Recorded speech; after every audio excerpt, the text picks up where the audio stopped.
Thank you for this, I think, very important question, but 95% of the population believe that Ukraine is winning and Ukraine will defeat Russia. 95%. Around 89, almost 90% thinks now, after all these massive cruise missiles, ballistic rockets, kamikaze drone attacks on our critical infrastructure, which are happening these days in Kyiv, in Kharkiv, in Lviv, almost everywhere in Ukraine. It's like 9/11 is happening every day in Ukraine. So even after this, people think that we have to maintain resistance and continue our fight. So I think President Zelensky, he depends on people decision and what people think that the nation should do. We have to keep fighting until the complete victory comes. I just came from Taiwan and South Korea, and it reminded me also about last century when Ukrainian dissidents were also traveling to Taipei and Seoul. It was 1957, as I remember, when the Asian League of Anti-Communism, Asian Anti-Communism League of People was established. So I think it's really important to pass this message of geopolitical actuality of Ukraine defeating Russia. And it's not just about Ukraine, because everyone is focusing on Ukraine's security. I think we have to think globally.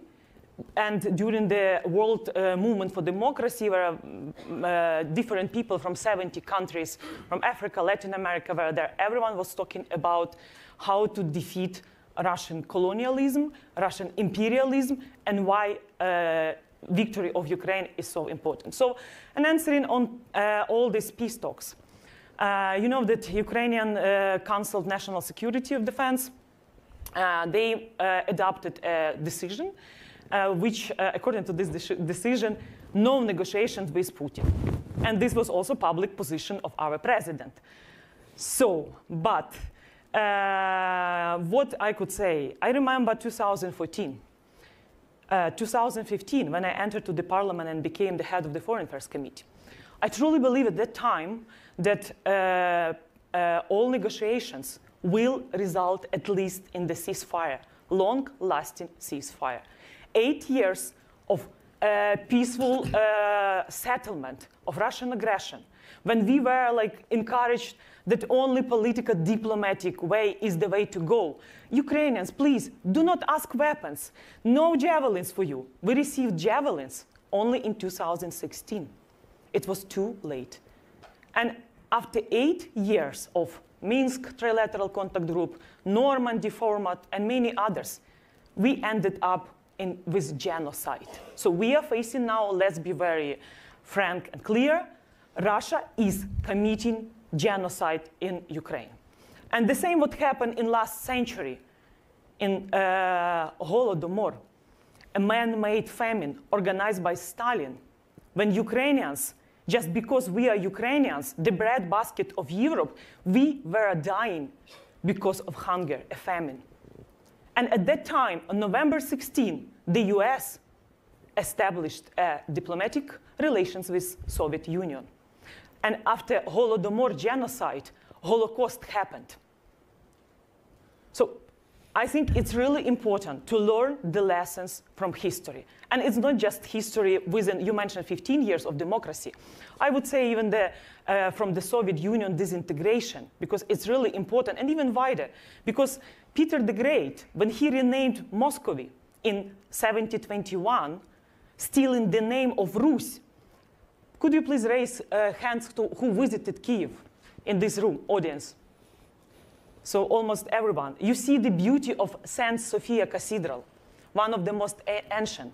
St. Sophia Cathedral was built at the beginning of 11th century, when Moscow didn't exist. So this is why our answer to all negotiations.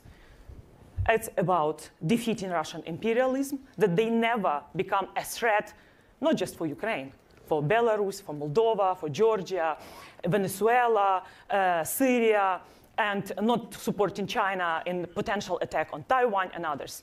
And also, for me, it's about justice. Justice because all generations, millions of people who were suffering during Peter the Great times, Soviet Union, from Lenin to Stalin and others, millions of Ukrainians who died. They are asking from heaven, we have to win. So this is moral duty for us and my generation.